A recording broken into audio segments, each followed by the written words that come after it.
Hey folks, welcome back. This is the last video in my basic design series. I haven't done one of these videos in a little while because the class is coming to an end. We're working on the last project. We're not quite finished, but we're at a good spot where I've had time to think about what I want to say about this project. If you track the whole arc of this course and how it has kind of flowed from one level of kind of simplicity through gaining different aspects of the tools in the toolbox, it ends with a final project that I call a sequence project. So just to recap, I want to just address like the first project is a crops project where we talk about eye movement. One of the first things you have to think about in visual design is how do you get a human being's attention and how do their eyes work? This correlates to any field of design. We're working in visual design as an introduction to the basic concepts of design. Number one being, how do you get your audience's attention? In the visual realm, we need to understand our eyes. If I was working in sound design, we need to understand how the ear hears things. All of, like there's similar degrees of the most basic aspect. What is your audience? Who or what is your audience? And how are you going to get that thing's attention? And then how does that function? Can you play with that? That's what the first project was. The second one is a black and white squares project that has a lot of iterations. It serves a lot of purposes, like I've said earlier in this video series, but its end goal being a balanced composition. So once you've gotten your audience's attention, most often you're going to try to for lack of a better term, seduce them or help them be comfortable. There are design situations where you want people to be uncomfortable, such as like um, ambulance sirens are meant to make you alert, make you uncomfortable, make you look in the direction of the thing in order to figure out, is there something wrong? But that's not that's not the norm. That's 10% of things are designed that way. So in the sense of balance, it's like once you've gotten someone's attention, once you've gotten the attention of their eye, how do you make a composition that they want to look at? And so this is kind of an attractiveness aspect. Perhaps you might start to use terms like beauty. Balance and harmony is a really great way to think about this, because balance, we kind of like it hits us in our gut before we cognitively process, and it either gives us a sense of comfort, or if it's off balance, we kind of step back from it. And so it's like this immediate, how do you get their attention? How do you get them to lean in? So these are really broad things. And then we look at the different compositions and we say, okay, so you've done two of these little things. Now let's break them apart, dissect them, see if we can focus in on details of them. And so the 5 modes project is about focal points. How do you change and make interesting focal points, as those will be a place where people's eyes will be drawn to and rest. Then we do background elements through a patterns project. How do we set the stage for our focal points to kind of come forward from them, and how does the stage benefit and work towards that, and do a lot of like the emotional heavy lifting of setting atmosphere, ambiance. You can see like even the terms I'm using work well within various realms of design.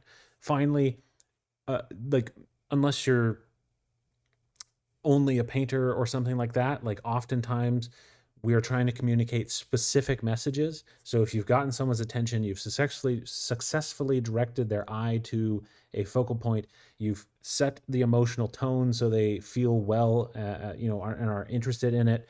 Then you need to like, what are the specific things? And that's where the the alphabet comes in, and we think about how visually we can portray tones of voice through all of this. So remember, this is a basic design class. We're not diving very deep into any of these puddles, so to speak. We're trying to get all of the things in there, and that culminates in this final project, which is how do we put all of these things back together? And we talk about the next level of complexity, which is a sequence of events. I like to talk about this where it's like not every, but most design situations are actually a number of things designed in a row that in a controlled environment are meant to happen in a specific way, and in a open environment are meant to coordinate together, so it doesn't matter which one you interact with first, but that they all kind of merge into a cohesive larger experience. So I formulate, like, the students are making accordion fold books. There's opportunities for them to go beyond that if they want. But by and large, the reason I have them do an accordion fold book is because it creates a standardized kind of a rigorous, like, this is how the order it goes in. Here's a specific way in which you look at page 1 and 2, and then 3 and 4 and 5, 6 and 7 and 8. Cover first, maybe back cover last. Who knows? But it's relatively straightforward because the accordion fold book can expand. It can also be like you can take it and fold, and you can put different pages next to each other. You can look at it all at once. You can have a variety of experiences, so students get to play around and choose which kind of experience they want to design. But this relates to, like, I like to talk about a restaurant. Like, a restaurant is, let's just say, imagine whatever the fancy restaurant in your town, seeing it from the street, like, that's the cover of the book.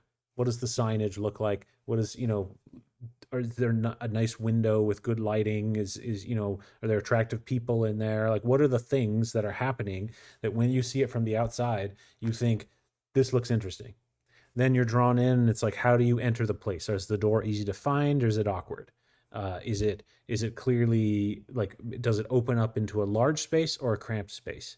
This is where, like, all kinds of different cultures have developed all kinds of different ways to deal with this. Like, especially in northern cultures, there's like mudroom areas, airlocks, so that there's not a huge issue of air transference every time people are coming in and out. So there's all kinds of design elements that are added in there that can change the experience, sometimes for the negative, but sometimes they are for to serve the larger whole. So sometimes you enter into a small cramped space that isn't like, and maybe there's people sitting there waiting and it's a little bit awkward.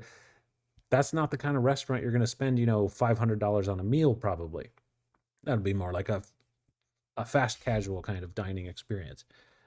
Then you get to the hostess. What is the person there? What are they wearing? What is the height of the counter? Is it congested and at an area where a lot of workers are passing through, or is it secluded and kind of closed off from the restaurant? All of these are creating a sequence of events that are piling up onto each other, that are either going to be benefiting the whole experience as a whole, or sometimes you're going to have discontinuities that will make it so that you're perhaps less happy about the fact that you're parting with your money. So in most commercial realms, the design experiences, they in marketing terms, they generally call this conversion. It's like, how do you get a person from being ignorant that you exist to giving you money? What's the sequence of events through there? And so I like to, like, yeah, like I'm saying, I point that, you can talk about restaurants, you can talk about advertising campaigns. All of them are a series of sequences designed that interlock.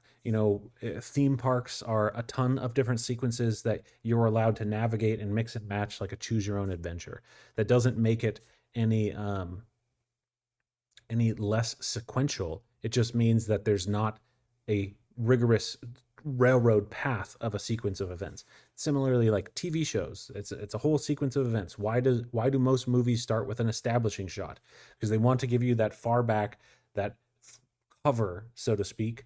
Here's what the front of the restaurant is like. This is what it looks like. These are the kinds of things you're going to have happening here. This is the genre of the film and the location. What's the next thing? It's like introduction to the main character, foil, all of these things happening in the first act. They're a sequence of events to help you come along the ride and believe it, to join into it and enjoy it and to follow along with it. And that's what every designer is trying to do. This is why Ellen Lupton titled her book "Design is Storytelling." I disagree with that. I think design is like storytelling. It's not actually storytelling, but she's getting at that same sense of, like, most design is not happening in a vacuum. Every single poster, which might be a singular image, is actually happening in the experience of someone's life, which means it's more complex and nuanced than just a singular image that you see, like, as if you, like, wake up and see it and it's just pure experience of the thing. It's like, no, it's happening in a sequence. That said, I think I agree with Stefan Sagmeister, which Ellen Lupton mentions in the beginning, in the introduction to her book, that Sagmeister was like, no, it's not. And that's why I think she should have just put it's like storytelling, because there's a lot of elements that are the same. And so students are making these accordion fold books. We've done several days of exploration, especially creating these background ambiance aspects, trying to help them through that creative practice and think about how do we find through some exploratory practices interesting ambiances in the background, and then how do we pull out of that interesting focal points to tell a story. And by that I mean something very broad in the sequential sense. So some students are coming from like a marketing background and they want something that's more like an advertisement, a simple slogan. Some people like have, one of them was a grand narrative of the chosen crow being born to save all of the crows. Like there's a huge variety of sequential events that the students are doing. The main thing being, I want them to put together a series of events that starts like the experience for the audience starts in one place and ends in another. Uh, and that's what they're working on, and it's going great. I have another way to talk through this that I do in class, and I think I'm going to do a separate video on that. So look for that, just because I think the separate video will be interesting. But I like it'll be like a standalone thing that will dive into what do I mean by like visual storytelling, or a series of visuals building into something grander and meaningful that the audience starts and finishes. And so what I do in class and what I'm gonna do in this video is slowly walk through the Westworld season 1 intro, because it's very much like almost like a picture book with subtle movement. The movement does help it in a lot of ways. It has some very interesting movements, but what it really is it's showing you a sequence of images in order to introduce you to the show. So I like to go over this in class as a great example of how students can conceptualize and think about how when you put one thing here and then one thing there, and then especially when you do this and then this and this and this and this on and on, they build on each other, and that they inform each other, and our memories allow us to keep those things in line. People's memories are fading, but that's not my fault. Thanks, Silicon Valley. So that's where we're going. That's how the class finishes. We work on this project till the end, and then we have great final critiques, and we look back on all of our work so they can see, the final critique will be a comprehensive look at all the work they've made in the class, so they can stand in one moment in time and look back at all of those things and think of the whole class as a sequence of design things. Like I was saying, it's all there. So thanks for following along if you've come this far. I hope you enjoyed these videos, and I hope you enjoy the videos that are to come. Look out for that Westworld video.